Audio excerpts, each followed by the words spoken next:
at Aachen stand, and they've got this ADAM 3D printer, which is used in post-processing. And with me is Mr. Schulte. How are you doing, sir? Welcome to Formnext. Thank you. It's a great show. Thank you. So tell us about what's happening behind us. Here we have a combined tooling station. It's a tooling station for additive manufacturing, inclusive post-processing, and that's what we do with a high speed. Right, and you spoke about post-processing. So what kind of industries can use the ADAM 3D printer? It's for different industries. It's for serial production, but also for prototyping and so on. Mr. Schulte, so the ADAM 3D printer is being used in industries for post-processing. Yes. How sustainable is post-processing when it's done with a 3D printer like this? It's very important because the production time is very important for additive manufacturing, because some of our customers said you are too slow. And we have a machine who integrated the post-processing in the 3D printer, and so it's the best way.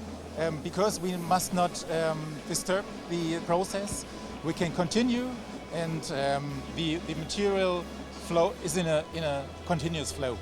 Right. Thank you so much, Mr. Schulte, for telling us so much about the ADAM 3D printer. Have a great time in Formnext. Yes, thank you. Thank you.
Welcome to Formnext 2023 and welcome to our afterwork talks here at Formnext in Frankfurt in this very nice surrounding here, surrounded by AM professionals, surrounded by machinery, surrounded by materials, surrounded by processes and experts here on stage, and they have time for us. Now, we just talked about, we imagine this as a beer. It's it's a dry one, I would say. Cheers. Cheers.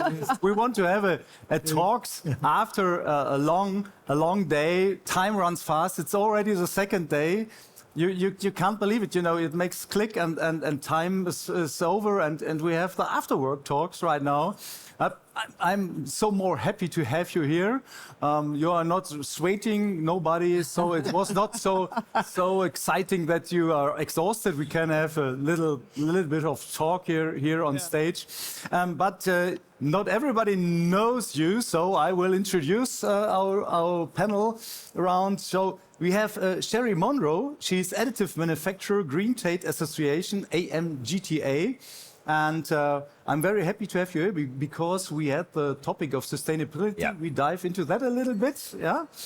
Professor Dr. Kristian Arntz. He is from Aachen University of Applied Science. Good to have you here as well. Pleasure. And we can talk a bit about challenges, about awards, and about winning. How does it feel to win a prize?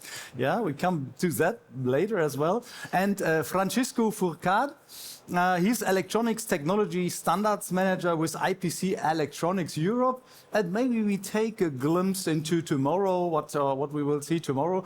But you will have to answer the one or the other question for today's topics as well. So imagine it as a beer, and then we will get into our topics. Yeah, Sherri, Sven. Must I introduce Sven? No. No, thank you for that. No. We have been I've been several times on stage. It's our second home here. But Sven Krause, everybody knows you, and you are here as my expert for the afternoon for the topic of sustainability. And I'm, as always, happy that you're here with me because, you know, I can relax a little bit. I know when I do the mistakes, Sven is there and helps me out. I'm the bad cop, right? Yeah, it's okay. Oh, did we say that today? Yeah. No, it's okay. It's okay. Which way around? Yeah. Good to have you here, Sven. Sherri, we had a very insightful day and a lot of discussions about sustainability. Even when we started to talk about the partner countries, we have 3, as you know, Finland, Norway, and Denmark. We were very soon deep into the topic of sustainability. Right. And we just had. I think 40 minutes or something. So to sort everything out in sustainability, the different aspects of sustainability is not easy. Tell us about your version or your view of sustainability. Which aspect is most important for you and what does it mean for you? So I think there's a lot of aspects of sustainability really as it applies to additive manufacturing. And, you know, whether we're looking at CO2 emissions, the impact on water, waste streams, all of that, those are, you know, all need to be considered. And really through the entire process, not just powder production, not just printing of parts, but really looking at the entire business use case. How does this impact supply chains, shipping things around the world, you know, overproduction, all of those things lead to waste and not good uses of resources. So we want to look at that entire system. And when you're here at Formnext and coming to the fair, when have you arrived? Today or yesterday? I got here Friday. Yeah. From yesterday to Friday? I've been here almost a week. Since Friday. Since Friday. Okay, now I got it. So when you look at your topics in sustainability, what have you done already? Which talks have you? What is your goal coming here? What do you want to achieve? So my goal here is a couple things. One, I did a presentation yesterday on a use case study that we produced and released last week. Very excited to talk about that. It was a polymer project, actually in the fashion industry, which is not always what we think about when we think about additive. But really to meet with people, to understand what their needs are, what their technologies are, where can we find the best use cases, and really be able to promote that, to really understand it better. And, you know, our goal is to increase acceptance and adoption of additive as a more sustainable method for production. And so being able to participate in presentations or panels like this, being able to attend or present information, it's, you know, there's a lot you can do remote. But there's things you can really do by seeing people in person that you just can't do virtually. And it's really worthwhile to be here, to not just, you know, watch these things remote, but to be here in person and participate is huge. Yeah. And I appreciate Sven wearing a green suit. So I thank you so much, Sherri. That's awesome that you mentioned that. It's not made out of grass, isn't it? Yeah. Funnily, I was asked today like 10 times, is it about sustainability? Yeah. It is not, unfortunately. But at least the color. Made of any? It's from China. Okay. But at least the color. Yeah. But let me quickly introduce a short question to the three of you. I mean, I was surprised in 2 ways today discussing sustainability. On the one hand, I was super happy to see finally companies as end users in AM introducing more and more of our technology into their production process. I think, Kristian, you must be happy about hearing that, right? So on the other side, just with the Lego group, Danfoss and Grundfos, we got that really hard, realistic description of where we are. How does that make you feel? Not starting with Sherri, because I know your opinion on that, but Kristian, what do you think if you hear the status? Basically, I think this is the industrial reality. Yeah. And we have to be clear that even with the really fast growth of additive and the potential that we have, additive is still a really, really small part of the production world. And this is why I feel that it is so important that we talk about additive as an enabler. And it is not that additive is more sustainable as such, but it is enabling new products, new product concepts. And even if we don't make them by additive later, because we need large series or whatever, this thinking additive in the end is in many cases thinking sustainable, because you introduce a new way of product design, of possibilities into that area. And I think this is much more important to bring this as a lever to the whole in production industry. So it is definitely the industrial reality. So I'm not really surprised about that. I would turn it around. It shows how big the potential still is if it is not that much used already to a certain extent. Yeah. Yeah. What about you, Francisco? So from an electronics perspective, we are only one piece of a big puzzle, right? I mean, production, in a sense, we are just one piece that needs to work, obviously. And so sustainability in electronics is really difficult to, put against other production worlds. But what is true is the integration of the electronics into these worlds of additive or injection molding, of 3D printing. And that's when it really is using as an enabler, like what Kristian was saying, is really utilizing those technologies to advance sustainability processes to really gain that advantage, I would say, right? It's not entirely by itself an advantage on a sustainability topic, but it is an advantage overall on how you use the technology into produce what? Into basically get rid of 5 different processes that before you had and now you don't, right? So you're minimizing the amount of processes, you're minimizing the amount of travel of equipment, materials back and forth across the globe. It's a combination of a lot of different things happening that add up. Yeah. That's what leads us back to Sherri. Probably I'm too impatient, Sherri. I'm so sorry for that. Sometimes I really would like to take it, go faster, please. Yeah? But what is your impression? Well, I agree with these things. And I think Kristian said a really important thing, which is what does this enable? And so that I think is really important. It's not just the how do you produce, a part? Can you print it or mold it, mill it, or what are you doing? But what is it enabling a business to do? That's what's really going to be important. That bigger business use case. Does it allow you to handle your inventory different? Does it allow you to distribute different? Does it allow you to do different designs that are either just better or can't be produced any other way? I think that's really the important stage, because, we're developing technology on one side, but then users are using it. And so it doesn't go together, smoothly. You have to produce technology and then they have to figure out how to use it. Well, they need it to be slightly different. So it has to go back and forth like that. But really, what does it enable from a business perspective? Otherwise, you can spend a lot of time and effort developing really cool technology that no one's interested in. So I think that understanding that whole business use case is really important in any of the studies we're doing. It's important to understand each stage. What does it take to produce the powder? What does it take to print this part or post-process it, right? We can't leave all those things out. The gas impact, all of those things.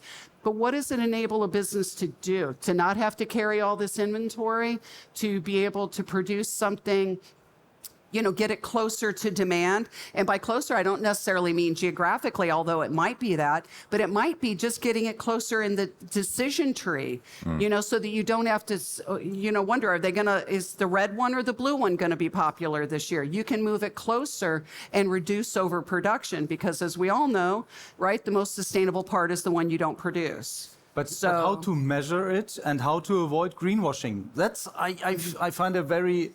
Sustainability is in the first hand a buzzword. You have to sort out which kind of do you talking about energy saving, about savings lorries driving around about CO2 savings, or what are you talking about? So how do we measure where we are, what we spend across the whole supply chain, and how do we avoid sustainability washing, greenwashing? So I think this is one of the most important topics, definitely. So we need more standards, we need more let's say, looking at the whole process chain and not enabling or not allowing in a certain way that only a part of it is regarded. Because you should always be extremely skeptical if someone is only talking about a small part of the process chain, because they will definitely pick the one part which is then greener than the rest, and they will leave out the part which makes it critical in a certain way. So life cycle, you mentioned that. This is always the thing. You have to look at least at the whole production process chain, better also the whole supply chain and everything. And if you do that, and we need better rules, but there's a lot going on in that field in the moment that we get those rules of where to start and where. Are you talking about research? Are you talking about university-based going on, or where is it going on? I think there are both parts of it. There are a lot of projects at the universities, at the research side, trying to figure out how can we make things measurable. This is more looking into where do we get the data from. But there are also first activities on the standardization side, because this is the other part. You need a standard to define how data is being used in a certain way. If you have the information, you still have to get into what is the area that we're looking at and what are the things that we can leave out. Do we start with the mining of the metal? Do we start with the powder production? Do we start with the machine? And do we end with the product or with the recycling or whatever? This is where we will see some standards in the future, but we don't really have them yet. So in my opinion, it would be a modular. Would be a modular approach where you can have the modules you were mentioning, and you can look at each of them, and when you combine them, you get the whole picture. So let me add on to this, because we are, as a standards organization, we are developing standards on this topic, precisely on data exchange and precisely on this. Sustainability for IPC has been an initiative for some time now at IPC, and it's one of our key things that we're pursuing. And for this, we established a leadership council in which several different basically actions are coming into play because of it, because of decisions made at that stage. And one of it being sustainability data exchange, which is basically based on already established. In electronics, we have a very tough traceability documents that we use to make sure that the electronics devices that go into like a spaceship or like an airplane or whatever actually is traceable, right? Because of the type of industries that are high reliability. Well, we're using that, and we're using that to create what would be a product passport, right? A digital product passport, together with the digital twin standards that we have developed so far, and the connected factor exchange, which is a standardized protocol that machines can actually talk to each other and collect the data that, as an industry, we want to collect, right? Yeah, and this is by no means jeopardizing any IP. I mean, the whole point of this is actually protect IP and be able to share that amount of data that can be shared without actually having an negative impact on the business. Yeah. But do your work on these standardizations just fit for the electronics industry, or is it a copy-paste to other verticals, or do we need a broader covering standardization? Our focus starts from electronics because that's our industry that we represent, but this can be very well copy-paste into other sectors as well. I mean, particularly AM, additive manufacturing or plastic molding or any that are very much linked together, right? Yeah. Yesterday we talked about medicine. Today we had construction on stage. So we could cover all of these with your standards you're working on. Probably. I mean, it's going to be geared first towards electronic. And who is the right one to install it? Who must we talk to install the standards to all the different verticals? So, go ahead. Well, I think there's a lot of... No, I was saying. Okay, so we Dr. Sherri. Nice to meet you. I think Sherri is responsible. So I think there's a lot of organizations working on that, and I think actually had some really good conversations just the last 2 days here about that and how different organizations can work together, because you're right. You know, if we're measuring this in different ways, if we're sort of cherry picking what elements, what aspects of this we include, you know, that's not effective. And it also encourages certain players to maybe not participate and not include their data. Absolutely. You know, there's some areas, like I said, powder production takes a lot of energy, right? But that's part of a bigger process. It's quite often is, you know, you spend a little more energy up front for a more efficient process. So if we're looking at it in totality, everyone will provide their information, and we need it provided in a standard way, the same information being included, so that you really can evaluate, because again, the end user that is looking to adopt additive, it's not enough to think it's more sustainable or more cost effective. This has to be quantified. Exactly. Well, you're going to have to provide the information for them to do that, because that's what's going to allow them to say, yes, this makes sense for us, let's go. So. Did you have this afternoon some end users or insights of end users who demand such a standardization being brought up? No, I wouldn't say that. I think we are still a step before that, to be honest. I mean, this is what, for example... I tell you why I'm asking. Yeah. When you're looking at the standardization process in 5G, the mobile broadcast. So that was the other, to install the 5G, it was the other way around. The end users, the industrial end users, they came together and they said, before you make your standards, we want to be sure that your standards you're providing are useful for us as industrial end users, as the operating technologies, the chemical industry, the mechanicals, and so on, the tool making machines, and so on and so on. And they worked for years and years to get the standards, and you know you better than I what standardization means, but you know there are small steps, but with each step they get more and more of their functionalities into the chipsets and whatever, into the routers and I don't know, antennas and so. And my question to you as AM insiders is, why do we do it in AM the other way around? We are talking about standards, and then we go to the users and say, oh, here are our standards, and they can use them or won't use them, or they fit or they don't fit. Can we solve that? Can I answer this one? Because I have the perfect example for it. So let me put it this way. The way that standards are put together, at least that IPC does, standards are made for the industry, by the industry.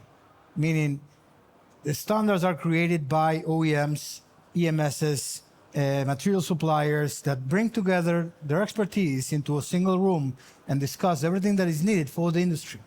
And based upon that discussion, that goes into a standardization process that then becomes an international standard. That's how we do standards in our world, and we are ANSI accredited organizations, so we have to stick by rules of protection, antitrust protection, so there's no discussions outside of technicalities, and also open and fair to have every single company be represented with one single vote, and also open to anyone in the industry. There is no, it's all free to join, and there's no real, so it really gives the opportunity for the industry to write its own standards. Mm-hmm. That's how we do it in the electronics industry, at least on our perspective. But this is where I would stick to what Kristian said. We are only a small part of the whole production world, and we are not like that. Sometimes, if I'm an external, right? I mean, I'm looking at it from the outside, and I say we, that's funny, but you know what I mean? So we are considering us as an industry. We are not an industry. We are a manufacturing technology, basically, in a manufacturing world with so many different verticals. And this is a little bit like, if you're talking about 5G, there was a demand because there was a necessity of working. Here in this case, and this is what I experienced with the end users, they said there's so many necessities that are not yet fulfilled from the ones that are delivering stuff, that we are far away from any standardization because the volume is not there for standardization, or the demand is not high enough for standardization. That's what is. That's a chicken egg. Yeah, a little bit. Yeah, we need some more volume, some more use cases where you say, okay, let's say Siemens or whoever wants to use AM in the production line, even on an industrial scale. Let's say it's already there. Then probably after Siemens has it, they would say, probably we talk to, I don't know, HP or another company. Should we talk about standards in order to get the same quality? But we are so far away from this point, and this is what is disturbing me all the time. Yeah. What do you think, Kristian? Yeah, maybe what I feel is, so you're completely right, but I think what is extremely important is that we define kind of an offer of the additive manufacturing industry. What can we offer? And we have to be aware that this offer is not mostly looking at the manufacturing technology, but at what can we enable on the product side. And this is why we need examples. I like that. We definitely need very good examples, but we need to look at what was enabled by additive manufacturing on the product side, on the design side, on sustainable products, so to say, to introduce that way of thinking that if they think about sustainable production or products, they do not only think in the conventional way of making it, but opening up the possibilities by additive. And this is definitely the big difference we have when it comes to additive manufacturing in comparison to other manufacturing technologies. And this is, we have to formulate an offer in a certain way. And that's just one side from my side, because we are talking about the users we had here today on stage. That's what I really loved about what Panta was saying from Equinor, because she was talking about the AM mindset you first have to have. Because if you have an AM mindset and you start thinking in AM, then it doesn't happen that you want to replace conventional parts, because this is not the topic. Right. With AM, you want to create parts that have not been invented yet. This is basically our task. And this is what Nicholas from Danfoss says. I mean, his task, he considers his task to replace, not replace other parts, because this is, what is that? That is just another manufacturing technology. It's how can we use AM to do things in another way? Right. This is my closing statement. Sorry, Frank. But you see, I'm so excited about what was happening today again. So. That makes you a good moderator on stage. in the electronics world, AMEs, right? I mean, additive manufactured electronics, integration of electronics within, are not going to replace traditional electronics. They're going to add on as new surface functionalizations that we have never been able to do before. And it's going back to the product design. And it all comes from design, basically. We have to drive it from design forward. That's kind of our approach.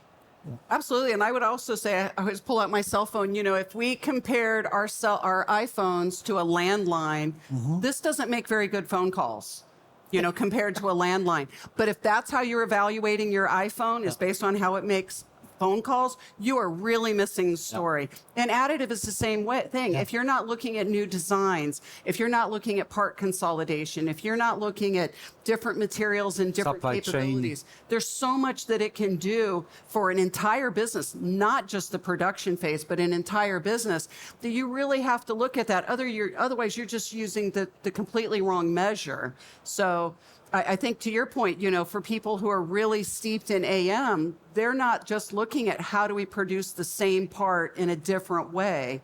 It's how do we, produce something completely different that will do new things and really deliver new benefits. Yeah.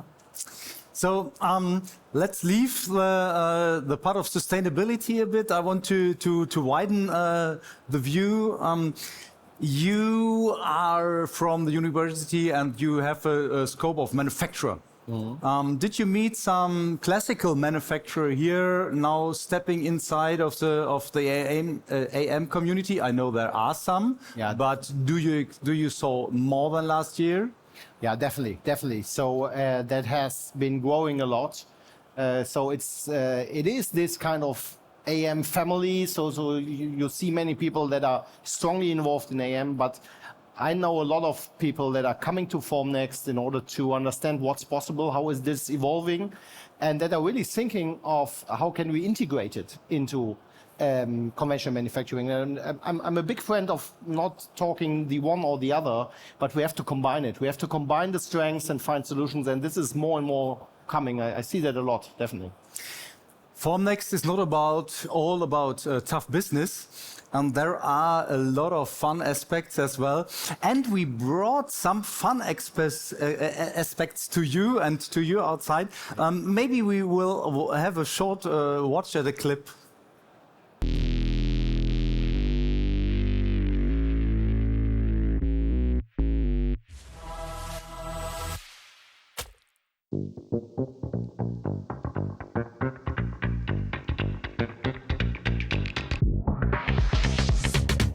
My grandma needs dentures, and nowadays they're 3D printed.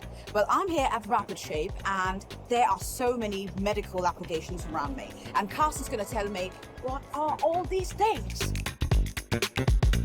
I'm seeing, you know, prosthetic legs, dentures, and so many other stuff. Tell me everything. What is all that we have here? How long do we have time? We do have super high accuracy needs, and especially also trigonometric needs. So we learned in jewelry how to produce accurate single parts. The macaronis are hearing aids, so it are personalized in-ears of plastics, and each and every is a human being inner ear. This patient is in this time running, walking, and every day on this leg, right hand and left hand side for orthodontic applications. You're too young for this. You need to wait for 60 years to get an denture. Well, I'm going to take some of these, and I hope I get better. Thank you, Carsten. Absolutely welcome. Thanks for having me. And thank you, Rapid Shape, for showing us around. Thank you. Okay, yeah, so cute. Now we saw, it was a fun clip, but we saw some serious things here. The medical industry and the medical AM, what AM can bring to the medicine. We saw it yesterday, we heard it about printing organs, and now we saw the orthotics and prosthetics. We are discovering a so wide industry here. It's for me sometimes incredible. Behind me, Sven is just right looking at it. There is a construction. I don't know what's the name of the thing. Construction. I think monster. I would call it monster. That's what they. So funny. That's what they taught me today. I should not name Maxi printer. Sorry.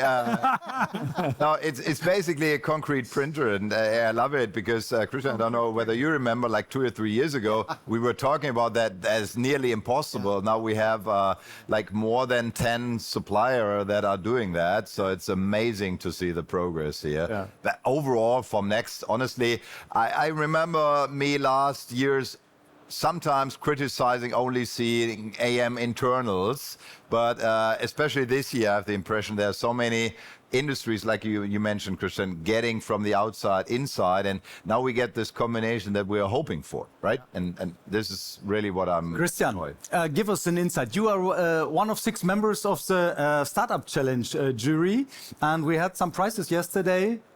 Share with us your highlights. Yeah, I think it's a great competition because we see those startups on different levels, right? So a few are already a little bit more established, a few are really completely new and having crazy ideas sometimes. You could say bite. Were some winners that could bite you, or did you have some maybe some medical yeah, let's say looking examples at new materials, for example. That's extremely interesting. What's happening on that side? Plastics or metals? Both metals, plastics, ceramics, glass. Okay. So it's such a wide range in the meantime that we are looking to many different areas. I think we had seen a lot of software in the last years. We had some software this year, definitely, but I was really astonished that we are getting a little bit more of the hardware stuff also in that competition now. As I said, materials or new technologies in a certain way. So there's a lot of different different things. Really exciting. It's really fun, really great to look into those things. Francisco, one glimpse for tomorrow. You are attending a panel No. or electronics. There is an expert inside. I won't be able to make it. Okay. So sorry. Okay, that's unfortunately because I think that will be very. Love to be there. That will be very, very interesting. Yes. Maybe you should alter your flight connections and put it to Let the me weekend. talk to my boss and see what. Yeah, give him to me and we will sort it out. Sherri, what a short answer, please. What will be your highlight tomorrow? Where are you going tomorrow? This evening you're going to Women in 3D Printing, Yes, right? of course. I join you. Yeah. I join you. That will You be know, a great event. You It's know, always a great event. I'm a woman in 3D printing as well. Yeah. Kind of. Yeah. So that's always a great event. Really, just all the conversations that you have. It's impossible to get to the other end of the building without stopping and having a dozen conversations. It's really just fantastic. So, yeah, I love being here. Okay. Yeah, thank you very much. Time runs fast, as we said in the beginning, and now time is over for our after work talk and for the exhibition day, for our live stream here on stage. Thank you for having you here, and thank you for your insights. And next year, I will ask them to give us an alcohol-free beer. There we go. That we must not work so much on tasting the dry water. So, the audience outside, we are at an end of the second day of Formnext 2023 here in Frankfurt, and we were so happy to have you on the stream and so happy to have you here at stage.